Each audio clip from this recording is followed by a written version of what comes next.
স্বামীজি আমাদের প্রথম শেখালেন সমস্ত ভারতবর্ষকে একটা সূত্রে গাঁথার একটা আইডিওলজি তিনি নিয়ে এলেন। সেই আইডিওলজিটা তিনি নিয়ে এসে শেখালেন জাতীয়তা বোধ কি জিনিস।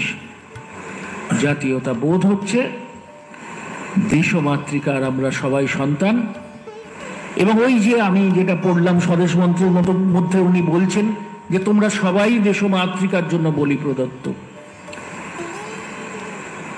তো এই যে জাতীয়তাবাদ এবং জাতীয়তা বোধ তার সঙ্গে অ্যাড হলো, এই এত কথা বলার কারণ হচ্ছে এই আইডিওলজিটা তখনকার বিপ্লবীদের উৎসাহিত করত। শুধু স্বদেশ মন্ত্র না, স্বামীজির বিভিন্ন লেখা, স্বামীজির বিভিন্ন চিঠিপত্র, স্বামীজির বিভিন্ন বক্তৃতা, সেগুলো বিপ্লবীদের উৎসাহিত করত, উজ্জীবিত করত। সেই সব বিপ্লবীরা সমস্ত কিছু ছেড়ে দিয়ে ত্যাগ করে দেশমাতৃকার জন্য তাদের জীবনকে বলি দিচ্ছেন।